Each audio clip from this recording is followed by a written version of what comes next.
Good evening, everyone. Nope. Nope. Oops. Oops. I forgot to unmute them. Yeah. Good evening, everyone. Oh, there we go. My name is Daniel, and I'm an event facilitator here at McNally Robinson Booksellers. And before we begin, I would like to acknowledge that we are on Treaty 1 territory, and the land on which we gather is the traditional territory of the Anishinaabe, Innuit, Anishinaabe, Dakota, and Dene peoples, and the homeland of the Métis Nation. In addition, McNally Robinson Booksellers itself rests on the land once occupied by the Métis community of Roostertown. We are gathered here tonight to celebrate the Winnipeg launch of Heart on My Sleeve, Stories of a Life Well Worn by fashion and style icon Jeanne Beker.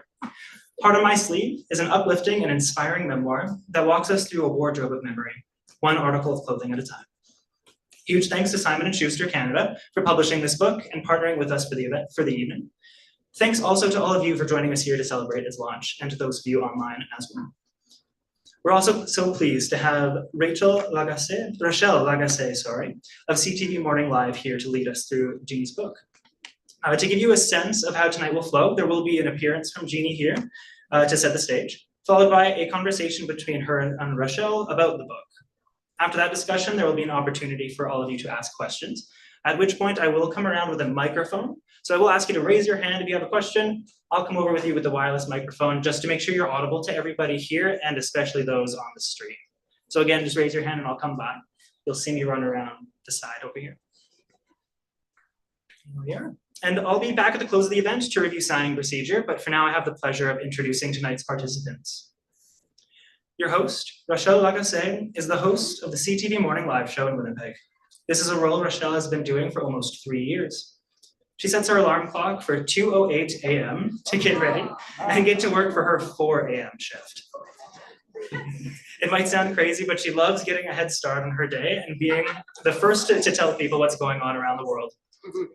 Before the morning show, Rochelle reported on breaking news and community events for CTV News at 6, and before that, for PGTV in Prince George, BC. She's been a journalist for more than 23 years and calls herself a news junkie.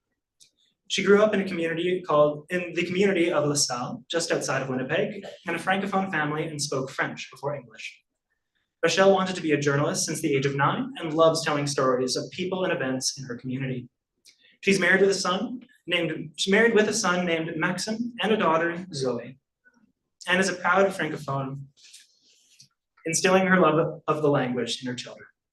Rochelle is an avid reader and enjoys a good book on a beach anywhere. And our guest of honor this evening, Jeanne Beker, was the host of the hit TV show Fashion Television, which aired in over 130 countries for 27 years and was one of the most successful shows in Canadian TV history. Prior to that, she hosted the groundbreaking show, The NewMusic, and was a founding member of Much Music. A seasoned newspaper and magazine columnist, Jeanne was editor-in-chief of FQ and Sir magazines from 2003 to 2009.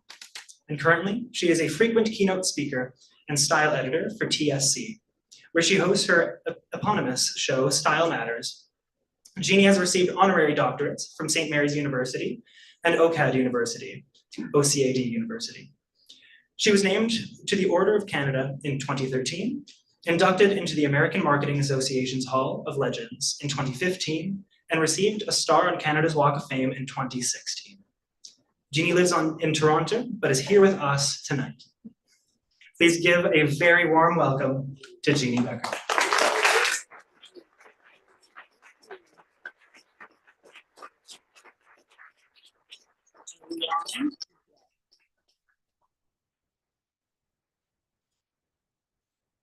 Hi, hello.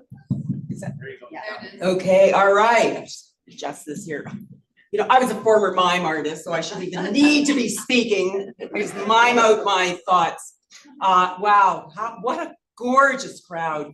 Thank you so much for coming out. This, I can't tell you, it's just heart swelling for me to and what a beautiful see crowd, this. Jeanne. And everyone's so well dressed because you all grew up watching me, right? Okay, so I'll give a bit of a preamble first about like the book, the nature of this book. So this is my 6th book. This is actually my 3rd memoir. And I always say, if you live long enough, you get to write a lot of memoirs. But every decade or so, it seems that it's, a time to really reflect, because we change so much and we learn so much. So many new life lessons come at us. And in particular, this past decade for me was really very special, very extraordinary. I went through a lot of life changes. I mean, this past decade, everything from, falling madly in love, like finding the one finally after all those years, you read about that in the book, to going through a cancer journey, and which really proved to be the most extraordinary year of my life. I lost my mom in this past decade. My show got canceled, fashion television, after 27 years. Like one day it was like, this show's not going to be produced anymore. So a lot of stuff went on, a lot of stuff with my daughters too. One daughter moved out to the Yukon, where she continues to be, and just so many extraordinary things happened in this past decade that it was really, felt that the time was right to start reflecting again. But we decided to do this book in a rather unconventional way. It's a collection of stories, not told in any chronological order. And I think the stories are pretty concise and to the point. I must say, I think Instagram made me a better writer, if that's possible, because you have to really boil things down a lot. I used to overwrite and be very verbose about things and go on. And there's something to be said about really keeping things nice and short and snappy. So that's sort of what the book's like. But each story in the book, each chapter, begins with a piece of clothing or an accessory or a piece of jewelry, something from my wardrobe. So these are the stories that I really wanted to tell. But if they didn't have a particular piece of clothing or an accessory to go along with them, I thought, okay, I'll save that for another book. So it's all driven by wardrobe. And I think wardrobe for all of us really is special. I mean, some of us care more about what we're wearing than others, that's for sure. But I think that's one thing that unites us all as creatures of the human race, unless you're living in a nudist colony. You all have to get up and get dressed every morning. And you all have that one creative decision that we make every day. What are we going to put on our bodies? And what do we want to say to the world about who we are? And so many people obviously read us from what we wear too. So I just find that our wardrobes say so much about us and teach us so much about ourselves. And we get incredibly sentimentally attached to some of these pieces. So these are the pieces that I've written about. Many of the pieces I actually still have, and I am such a pack rat. And there's just on a side note here, there's going to be a wonderful exhibition in Calgary in June of 2026 when the Glenbow Museum reopens. It's undergoing a $200 million renovation right now. And the exhibition, which I'm co-curating with Calgary-based designer Paul Hardy, is called Obsession, the Unscripted Life of Jeanne Beker. So it's a retrospective of my career. And there'll be lots of fashion in there, but lots of other things too, incredible artifacts and all the, the ephemera and notes from designers and invitations to shows and stuff from the rock and roll days. And we've got the old TV that my dad bought in 1953 that I first saw like Elvis Presley and the Beatles on, or, the old Bakelite radio that my parents bought when they came off the boat when they immigrated here in 1948. So anyway, that's going to be a great fun show. But the book ended up being just a little concise book, a little story book. We almost had the thought that maybe it would just be lying by the side of your bed every night and you could just pick it up and, read a story, pick it up anywhere at all because it's not in any chronological order. And I hope that each story really does impart a life lesson to you, something that I've learned along the road. Jeanne, I think what we really need to talk about is how amazing the stories are, because I've been reading some of these stories. I just got the book a few days ago and it really hits home on how many connections you have made in your life, and connections not just to people, but to places and to the stories that you tell with them. Out of all the stories that I've read, one of them stuck out the most to me was the satchel. Your mother's leather satchel. It really delves into the history of how your parents even came to this country, and yet you hung on to that. Let's talk a little bit about your connection to your past overseas. Well, talking about the satchel, so the book starts with a very unglamorous, and perhaps unexpected accessory. This old brown, worn leather satchel that was constantly in the back of my mom's closet when I was growing up as a little girl. My parents are Holocaust survivors. They were on the run. Thankfully, they never went to a concentration camp, but they were on the run the entire time as young lovers in Eastern Poland, hiding in barns and bunkers, and actually in a big hole in the ground at one point, really depending on the kindness of strangers, and somehow miraculously they survived. Every single member of both their families perished.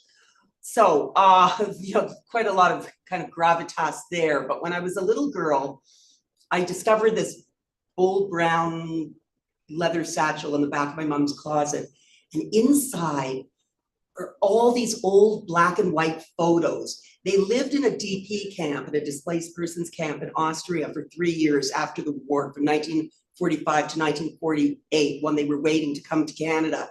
And miraculously, they met some people that had also survived the war, some of them from their hometown, who had these precious photos, and many of them that included images of my family members, our family members. So they generously gave these photos to my mother and father.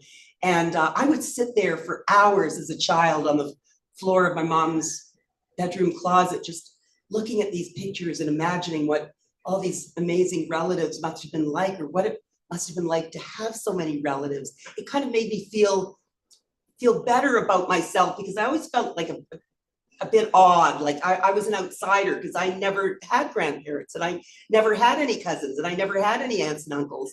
But courtesy of the satchel, I found all these incredible memories preserved. So that satchel became very important to me. And the years went by, and I guess in the 60s, my mom discovered the glory of photo albums, and she started buying lots of photo albums, and she took these pictures and she put them in photo albums, and the satchel I guess she just chucked it, because it had served its purpose, and so we don't really have it in our lives anymore. But I thought it was important to start the book that way, even though it's not in chronological order, but I wanted everyone to understand where I was coming from, because that is all about my roots. And what I love about the book is that the picture of the satchel doesn't exist anymore, but you have a drawing of it on what it looked like. Can you explain a little bit about that? Well, all the drawings in the book were done by one of my daughters, Becky O'Neill, who's a very talented illustrator, animator. So every little drawing, in the book she did, and she did. I described to her what the satchel looked like, and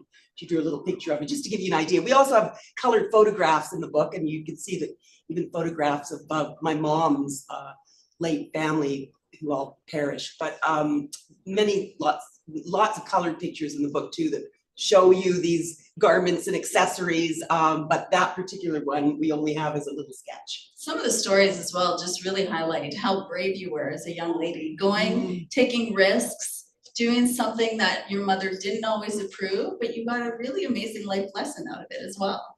Well, without question, my father's motto that got him through the war was, "Don't be afraid and never give up." So that's how we were raised. Just be fearless and be tenacious, and you'll be able to accomplish anything. My mother, was a very sort of idealist, romanticist, and she would always say, yes, and you must dream, and you must believe in your dreams. So if you keep those things in mind, if you dream, if you believe, if you're fearless and tenacious, and you work your butt off — I also inherited a very strong work ethic from my father — I think you can accomplish just about anything. So yeah, I always wanted to communicate. I always wanted to tell stories. Maybe it's because my parents told so many stories. I mean, they talked about the Holocaust and their war stories incessantly when I was a kid, which I know a lot of Holocaust survivors never want to talk about what happened, because it's just so painful. But my parents, it was like therapeutic for them, I guess. And they would talk to my sister and I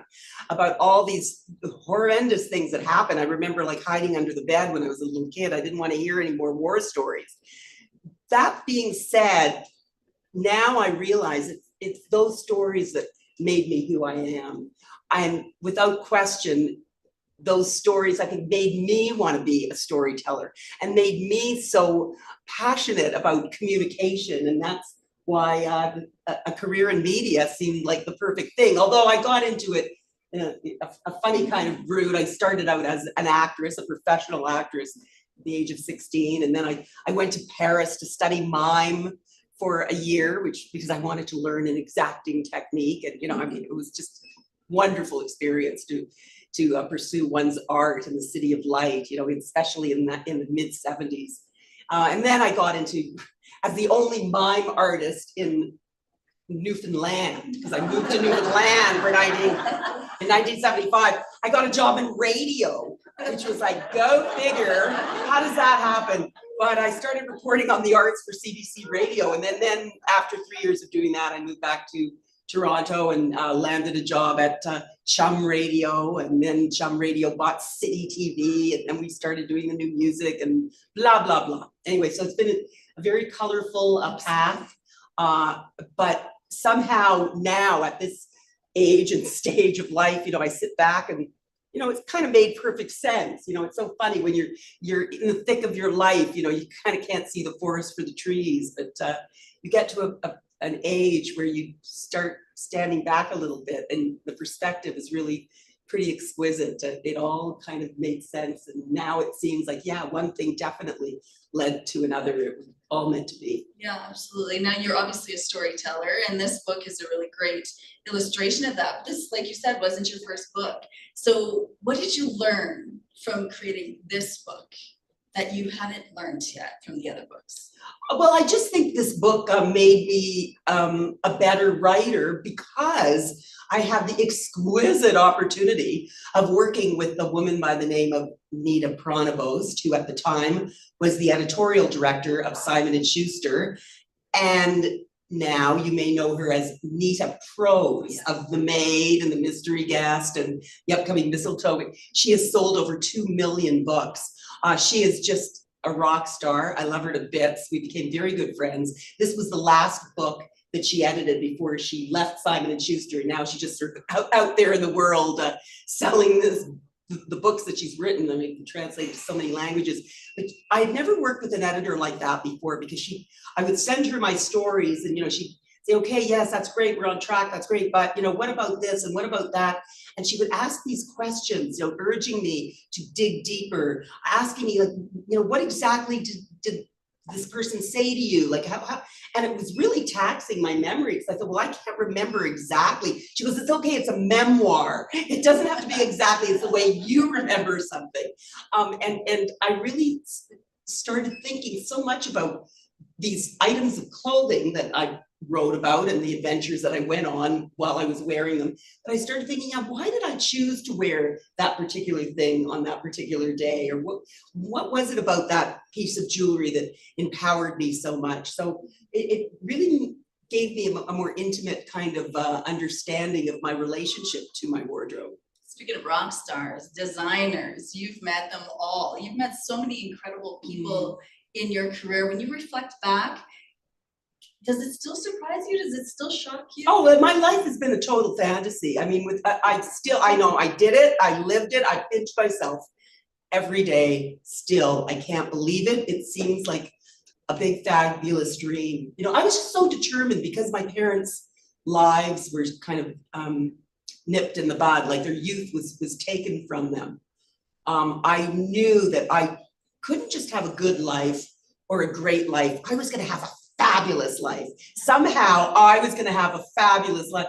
And it kind of worked out that way. And it blows my own mind to think of the people that I had a chance to get up close and personal with, beyond just, I don't know, maybe I'm delusional and I could, who knows what they were really thinking about me. But the way I saw it, there were a healthy handful of people that I felt I really did have a special connection with. People like Karl Lagerfeld, late great Karl Lagerfeld's wonderful story about him in the book, Alexander McQueen, Oscar de Renta, and then of course, so many of the musicians from, Beyoncé to Paul McCartney, Keith Richards, it goes Took a on. bath with someone. I'm such a name dropper, but yeah. You did take a bath with someone. Yeah, I took a bath with someone. Well, I didn't really take a bath. I got into a bathtub with Andy Summers, the guitarist of the Police.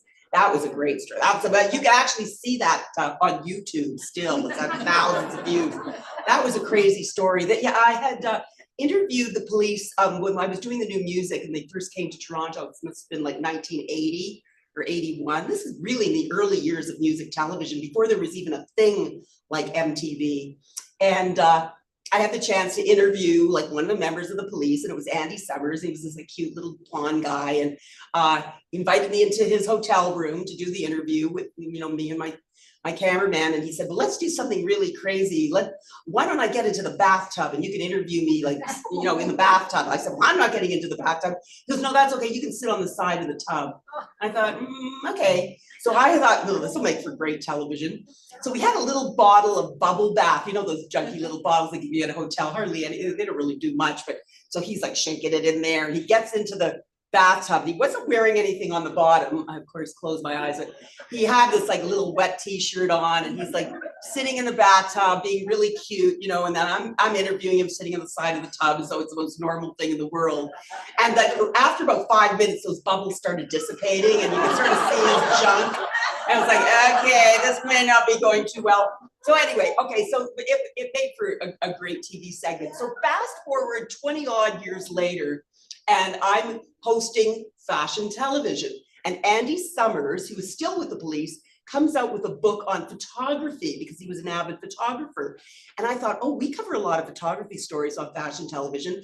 I will maybe see if I can get an interview with my old friend Andy for fashion television. So we called his office, and his management people said, oh yeah, Andy remembers Jeanne Beker, that girl, from the bathtub. Yeah, okay, yeah, he'll do the interview. And I'm going, yes. He says, but this time, he'd like to get back into the bathtub, but he wants Jeanne to get into the bathtub with him. And at this point, I'm like a 50-something-year-old mother of two. I thought, So I remember telling my mother, like the night before we were supposed to go to the hotel room to do this crazy interview, Ma, I think I'm going to do this interview with a rock star in a bathtub. She goes, are you crazy? What are you like? What? You can't do that. Anyway, but so I thought, well, maybe I'll chicken out at the last minute, but still I packed a little string bikini in my, see, there are the garments that I'm talking about. That's the fashion part of it. And I get to the hotel room, and Andy had decorated the bathtub with all these little votives to make it like very exotic and fabulous. And he ordered a couple of Cosmos from room service, and he lit up a big fat joint. This is before it was legal. And so there he is, like sitting in the bathtub, but he did put on a pair of bathing trunks. I guess he was just too shy by that age. But anyway, so there I was thinking, am I going to actually get into the bathtub with this guy? And I thought, yes, I gotta just walk on the wild side. I gotta get in touch with my inner teen. How many times in life does this opportunity present itself? So I put my little bathing suit on, and I went into the bathroom, and I was wearing this big bathrobe, and I just whipped it off, and I sucked in my gut, and I got into the bathtub with them. But this time I had brought with me a big bottle of Mr. Bubble. So that was good, right? Mr. Bubble, like, rah! I'm like putting it in, so there's gonna be lots of bubbles in. So we're sitting in the bathtub, and after the first few minutes, I thought, this is the coolest, most relaxed kind of experience ever. It's like the best interview I've ever done in my life. And he's like, so, he's waxing on about the meaning of life and art and all, and I'm, just like lapping it up, and I've got my, microphone there. And all of a sudden, at one point, Andy throws his head back in laughter about something, and his hair caught on fire. And I'm like, ah! And I like dropped the microphone. Thank God we get electrocuted. And anyway, you have to watch it. It's on YouTube. If you Google Andy Summers hair on fire, yeah, it's got thousands of views. And obviously it made for great television, to say the least. And there's actually even a little picture of it in the book. So. Well, at this point, why don't we just read it? Oh, another, okay. Yes, if you'd like to share. Okay, that's so great. Okay, I think I'll just do it. I am okay sitting here, right? You can see me, you can hear me. Okay, so this is a story. Okay, we're getting a little more serious now, but this is a story really about unconditional love and the lesson that I learned about unconditional love. And it's called A Secret Stash. In 1971, Canadian Prime Minister Pierre Trudeau made headlines when he came under fire for allegedly mouthing a two-word obscenity to his parliamentary colleagues in the House of Commons. Do you remember that? Because when pressed about what he'd mouthed, he asserted it was nothing more than fuddle-duddle. Well, as a feisty 19-year-old, I, like so many other impressionable young women, had quite a crush on the cool PM. He had a very romantic figure at the time, and his hip way of dressing, whether sporting a dramatic cape or a buckskin jacket, coupled with his shocking irreverence, was the ultimate in cool. I'd never seen a figure who wielded so much political power and looked so groovy, with a flourish and style all his own. Handsome and cavalier, Trudeau had a rock star quality about him. When I discovered a pair of silky orange panties with a sketch of the Canadian Parliament buildings and the words fuddle-duddle emblazoned across the crotch on sale at Kresge's, a department store, I bought them immediately. Little did I know that a few months later, those outrageous panties would teach me a lifelong lesson about unconditional love. But I'm getting ahead of myself here. Let's rewind a little bit. After buying those panties in the spring of '71, I took a summer job at a fine arts camp as a theater counselor. It was the perfect gig for me. I had been acting professionally since the age of 16, and this job would get me out of the city for the summer, working at a place where I could save all my money for my impending move to the Big Apple. Studying at Montreal's National Theatre School had really been my first choice, but the year before, promptly after I delivered a monologue from the Fantastics and a soliloquy from Romeo and Juliet, the woman behind the audition desk said to me, you know, you're really good, your energy and stage presence are wonderful, but I think you'd be better off performing off-Broadway than at Stratford. Oh, I was a tad crushed, but she wasn't finished talking. There's a wonderful acting school in New York called the Herbert Berghoff Studio, where all the teachers are acting professionals who are simply between gigs. We think that type of school would be great for you. Well, this made a lot of sense to me, and soon after it was proposed, I began making plans to leave my parents and all the creature comforts that came with home and move to New York City. So I'm moving out this fall, I boldly told my parents after dinner one Friday night. There was no doubt in my mind that this is what I wanted, though I was a little apprehensive about how they might react. Are you sure you want to go? My mom asked, the worry already creeping in. Why would you want to go to New York and live there all alone? You don't know anybody there. Where are you going to live? Ma, I'm sure I'll meet people, I said, showing a confidence I'm not quite certain I felt. You know how much I love acting. This is my big dream. And Toronto isn't good enough, she queried. Actually, no, not right now, not for what I want to do. There was a deafening silence in the kitchen, and I felt my heart pounding. My father had listened to our back and forth without saying a word. How could I ever go without my parents' blessing? Okay, gay Gesundheit, he suddenly said in Yiddish, which means go in good health. My beautiful father looked at my mother, and somehow all the tension ebbed away because he meant it. He wanted me to pursue my dream. Hallelujah, pure joy washed over me as I got up from the table to give both my parents great big hugs. In the days leading up to my departure for New York, my mom played the song Wild World on our stereo incessantly. It was the year Cat Stevens came out with that album, Tea for the Tillerman, and that song, which was a tune about a young girl going off into the world by herself, was a particular favorite around our house. You remember that? Oh, baby, baby, it's a wild world. Hard to get by, just upon a smile. Well, as the big day loomed ever closer, Mom put on a brave front, letting Cat Stevens say all the things that she couldn't say out loud. One thing she insisted on, though, was to do something that her mother had done for her when she left home back in 1937 to go to the big city, Tarnopol, Poland. Apparently, in order to keep my mom's money safe, my grandmother had sewn it into her underpants. Mom, that is so creepy. I don't want a stash of cash in my undies, I pleaded when she presented the idea. I was hoping that if I protested enough, she'd relent. Never safe than sorry, she replied. It's a wild world out there. You never know what can happen. Here's the thing, I wasn't even gone yet, and I knew she was already suffering the loss of me. So I decided to indulge my mother with her crazy safe place idea. I figured my fuddle-duddle panties would be the perfect undies for the cause. I handed them over, and my mom neatly sewed a little cotton pocket in the back of them in which she inserted the $500 that I'd saved up from working at camp that summer.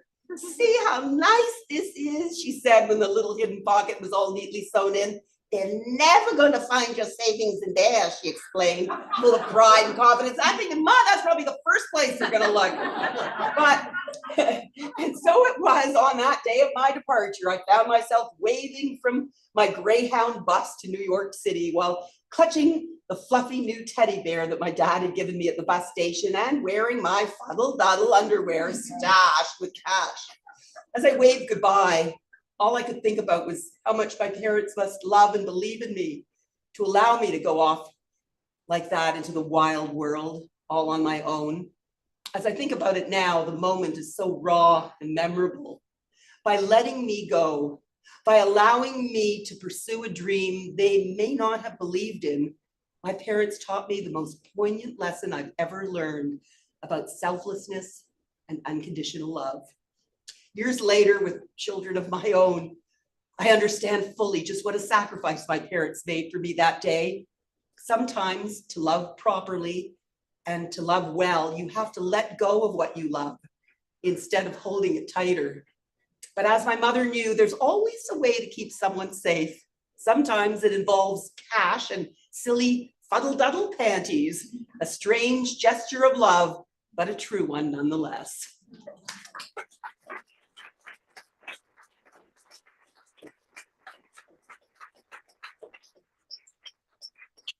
Before we open it up to people's questions out there, let's go back to the last 10 years. You said you had a lot of big changes.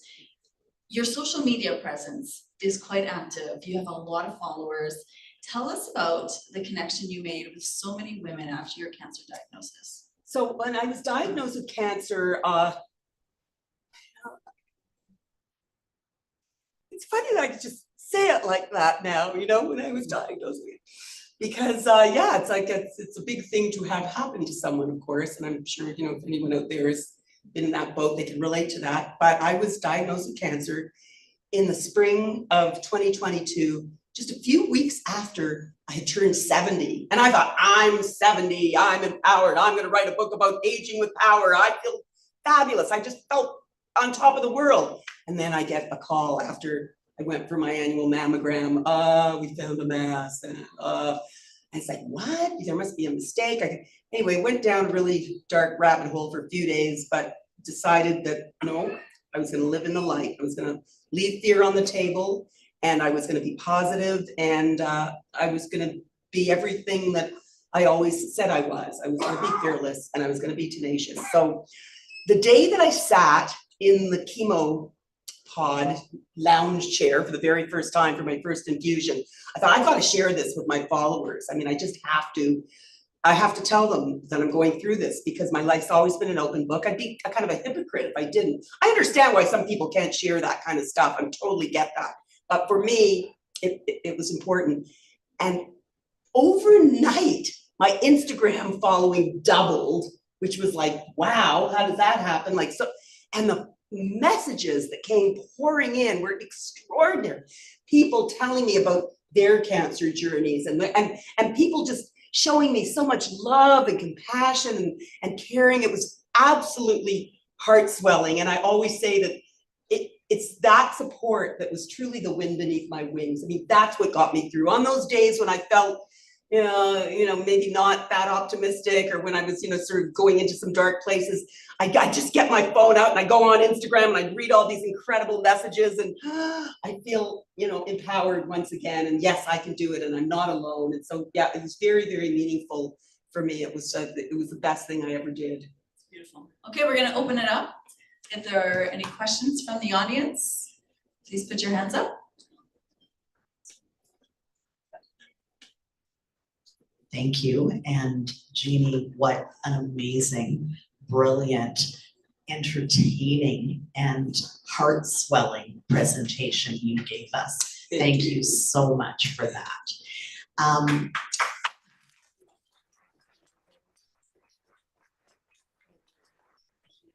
You know I love you, and you know that we were introduced by someone who's no longer with us on this planet, but whom we both loved very much. And as I was waiting here for you, I read the chapter about Taller Cranston, and I absolutely loved it. And I thought, if you don't mind, maybe there are some insights you might like to share from that about your, as we call him, first style mentor. Yes, Taller Cranston.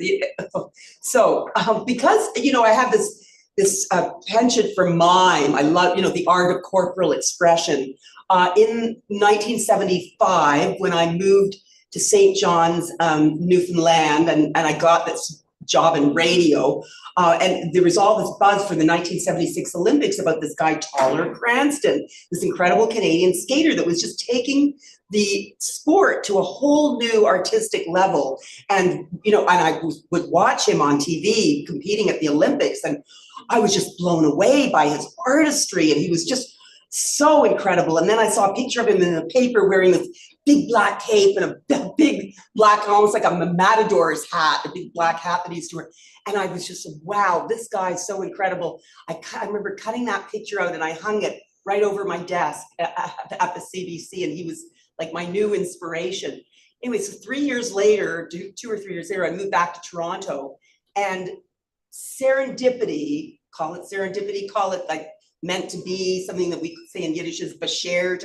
Somehow I was looking for an apartment to live in, and someone, a friend that knew Taller Cranston, said, Taller Cranston's coach has an apartment for rent on top of a little art gallery of his.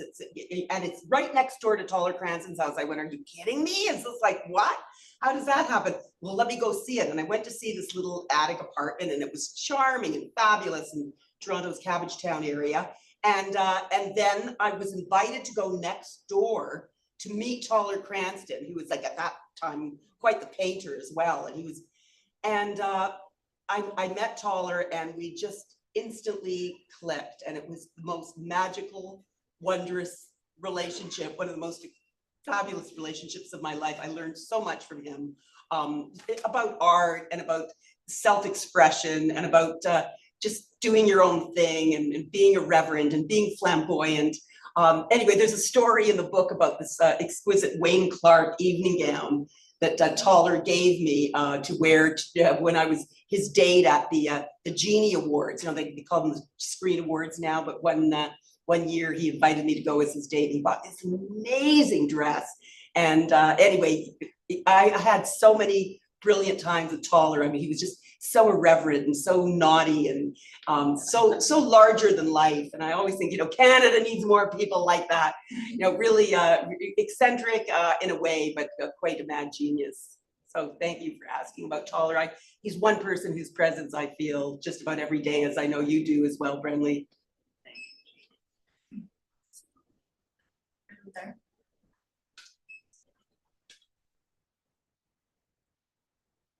Hi, Jeannie. Hi.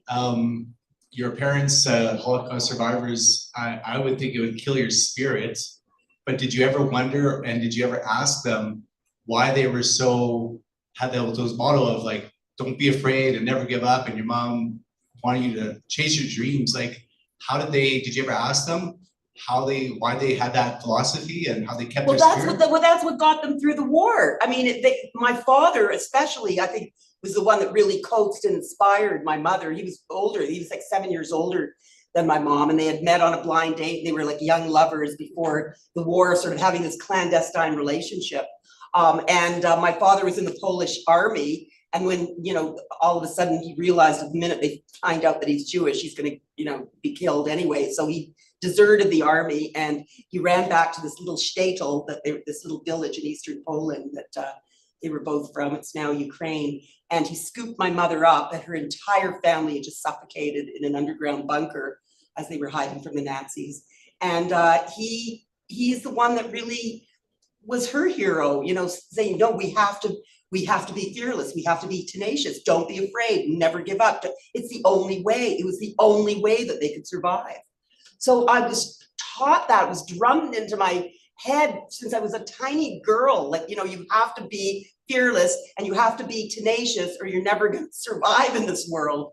So, you know, and it really was a great lesson that served me well as I pursued my crazy career in show business, you know, for sure. You really have to be fearless and tenacious to put up with a lot of the BS that they dish out in that crazy environment. But yeah, it was the best life lesson of all. So yeah, it became my motto in a sense. And I hear my dad's voice, you know, even I'd be running after Karl Lagerfeld backstage after like a fashion show, trying to get like a 30-second sound bite, you know, and I kept hearing my dad in my ear going, don't be afraid, never give up, don't be afraid, never give up. Ah! So it's just served me so well in so many different situations in my life. Hi. I have bins of memory clothing as well, high up in my closet. But I was wondering, can you tell us a little bit of how you became involved in much music? Because it reminds me of my sons, because they were teenagers while it was on, and it was, you know, it was very new at the time. Yeah, and did you see the stamp? The Canada Post just released a stamp last week. Well, A Much Music commemorative stamp. Whoa. Anyway, yeah, well, what happened was I came back to Toronto in 1978, got a job working at Chum Radio, and it was the year that Chum Radio bought this very funky little TV station called City TV, a cable TV station that was run by a mad genius by the name of Moses Neimer. And Moses' ideas were really out there and very cutting edge.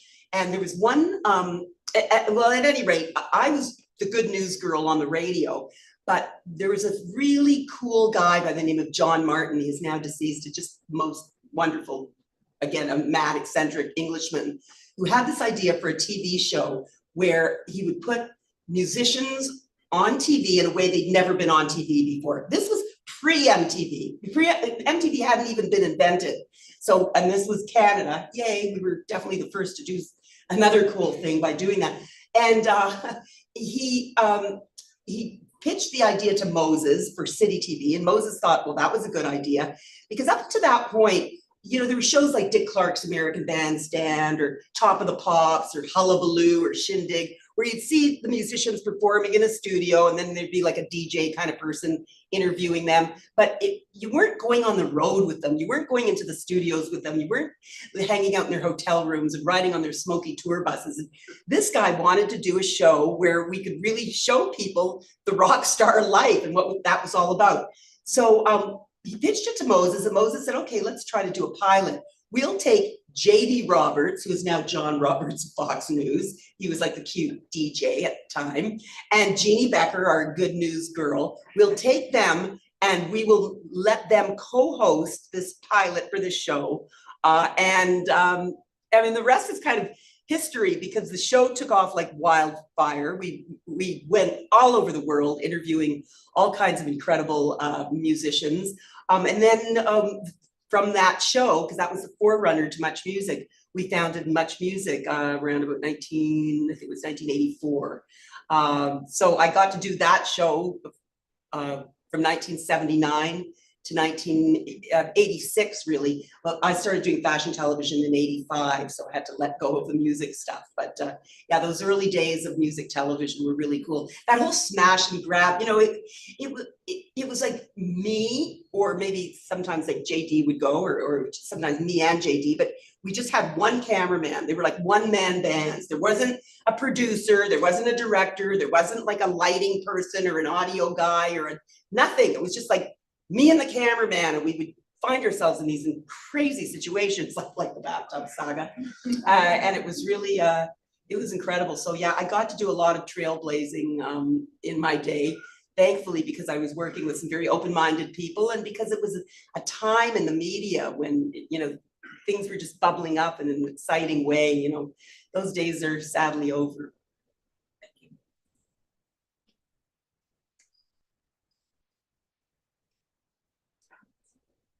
Hi, Hi. it's a pleasure to see you and hear you in person. As a kid growing up with 4 over-the-air channels, channel 13 if you were in Manitoba, fashion television was used as a filler when they needed to like put in empty spots with something good. Also, because the content late night. Anybody was a student, art, design, university, you name it. We stayed up late. You were the voice that we listened to because it inspired, and also great visuals. When you're a kid, you get into it for eye candy, and my personality. Come for the boobs, stay for the culture though. And I just want to say thank you very much for being the portal to all this amazing stuff, taking us along on adventures with you and just exposing us to the stuff at the time we had no way of gaining access to. And that leads into my question. Did you feel the weight of what you were doing at the time? Did you feel the importance? You delivered it like a war correspondent half the time. Like it was. I was in the trenches. Yeah, for sure. But did it feel? And it was a survival of the fittest. I mean, did you realize how much you were influencing the impact on pop culture? No, I didn't really. I was just doing the work that I loved so much. Determined to get each and every little soundbite, determined to, always come home with the goods, come back with the goods, no matter, who I was running after. But I think that, I was in that world, but I wasn't really of that world. And I think because of that, people could relate to me a lot more. And I always felt that I would be taking people by the hand every week and exposing, the magic, behind the smoke and mirrors. And for me, that was such a thrill. I mean, it's become so common now because everybody can see everything, on their cell phone. In those days, you needed a backstage pass, you needed the access. And we were lucky enough to have it because we were one of the first, if not the first in the world, to really cover fashion as entertainment. I mean, I wasn't a fashion journalist by any stretch, I just considered myself an entertainment reporter. And I think that, maybe lack of pretension and the fact that the show was never really that esoteric, we weren't asking people like, why beige? We didn't care. we wanted to know, and did you, have trouble getting to sleep last night because you knew you were setting stuff down the runway today? I wanted to expose the humanity behind the artistry. I didn't really care that much about fashion with a capital F. Well, thank you for the influence, and thanks for leading us by the hand and including us. So sweet. Sometimes I think, we created a monster. It's like so many kids grow, oh yeah, I want to get into the fashion world now. It's like, that's like a very tough business to be in. But yeah, we definitely opened a window onto a very glamorous world for a lot of people. So that was fun. Any other questions? There's one in the back. Hi, I'm going to stand up because I'm sure you'll want to see a Jeanne Beker original top that I have had for 20 years or so. And I didn't buy the other one, which was also, I think, brown or red. But do you have one in your warehouse somewhere I can buy? I know and the Jeanne Beker jeans are really good. Like people are always still asking about it. They fit so well. I had this stuff manufactured through a wonderful Montreal clothing company. Yeah, I got into that for a while. I mean, there was this moment where like celebrity clothing lines, like Beyoncé had a clothing line, and so many different celebrities were coming out with these clothing lines, and I thought it would sort of be a cool thing to do, and it was sort of fun for me for a while, because I thought people, trusted me, and they certainly thought of fashion when they thought of me, but I quickly realized that, does the world really need another clothing line like for me? So I'm now having just so much fun selling other people's clothes on TFC every week on my show Style Matters, because your style matters. I don't know if you watch it here, it's 7 to 9 p.m. Eastern time. But I have many samples from the old Jeanne Beker line still in my closet. Yeah, it's called Edit by Jeanne Beker, which I thought was a really cool name at the time as well. But thank you for supporting it. You look fabulous in it. A classic piece too. I mean, that's what's so great about that stuff. If it's classic, it's gonna last forever. Thank you for sharing your vitality and vivaciousness. I'm wondering, what have you got in your mind's eye for the next 10 or 20 years? Ooh, well, I'm not thinking of retirement, if that's what you have in mind. For me, it's I never make a big long range plan at all. I'm very concerned about making my life make sense in the moment, because sometimes that's hard enough to do without projecting too much. I'm very wrapped up now with this show that we're going to be presenting at the Glenbow Museum in Calgary. So I'm going to be spending a lot more time in Calgary this coming year, and really excited to do that. It's such a wonderful museum, and the people that work there are fabulous. And the admission is going to be free forever, because the Shaw family have donated $37 million. And so that's the only major cultural institution of that nature in this country that will be like free admission forever. So very excited about that. And I just really want to inspire the next generation. I want to inspire them to, to dream and believe, and to be tenacious and to be fearless, basically, and show them that, if you really work hard enough, you can make your dreams come true. I think we have enough time for one more question. I see a hand over there.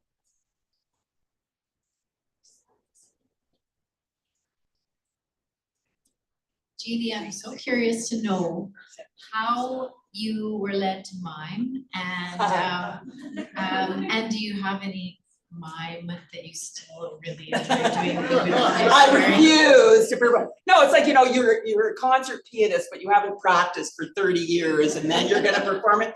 But at that Glenbow show, we have unearthed a film that was shot at York University in 1974, which was like just when I came back from Paris. I went back to university for a year, and they did a film called Portrait of a Mime. And it's a 10-minute black and white film with me as the star doing mime. And it's pretty fabulous. That'll be part of the exhibit.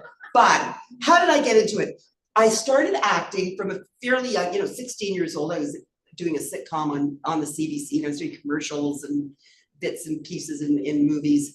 And I started getting frustrated by thinking that, they're only giving people parts because of the color of their hair, the shape of their nose, or the sound of their voice. Like, I wanted to learn a technique, an exacting technique. And in mime, you either create the illusion or you don't. And you have nothing else to depend on. It doesn't have to do with costume. It doesn't have to do with words, certainly. And it's a universal language, and it's about communication. And I was always like a mover and a shaker. Like, I loved dancing. There's a great story in the book about how I danced in a little pom-pom bikini on stage at Toronto Pop Festival in 1969. But I digress. But I just thought, what an opportunity to, I started taking these mime classes. This guy downtown, this mime artist, was giving classes, and I became so intrigued. And he said, you really have potential. I think you should go to Paris and study with the old man that I studied with. And this is the old man that had taught Marcel Marceau. At Chendecru, known as the father of modern mime. David Bowie had been taking mime classes from this guy. And actually Jessica Lange was also a student at the school at the time. And he gave classes in his basement in the Bois de Boulogne. And it was I was just ready to suffer for my art. I was 21, I'm moving to Paris for the first time. It was like the most romantic thing I could possibly do. So why not? But now, of course, I never shut up because I'm making up for lost time.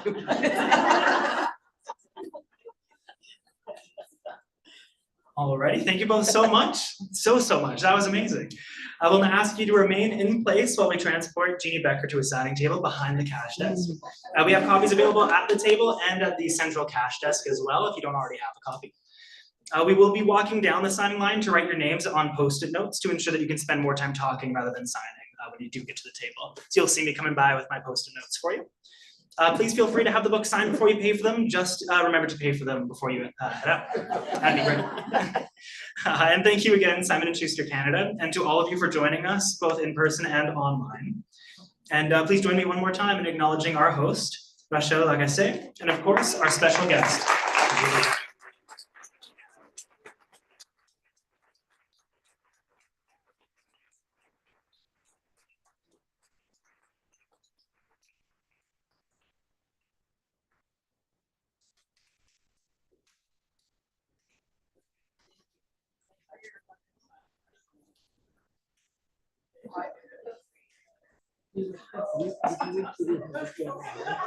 I did it. It was on the air this morning,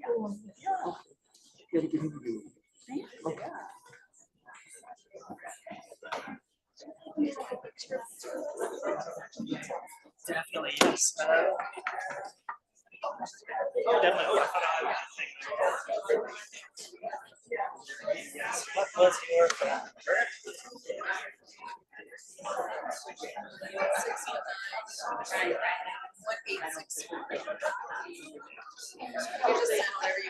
Perfect. Awesome, yeah, sounds good. I got really nice shots of you guys, yeah. Yes, I can go do that for you. That was fun, that was so nice. Yeah, that was a lovely conversation you two had. Oh, actually, to make sure the screen.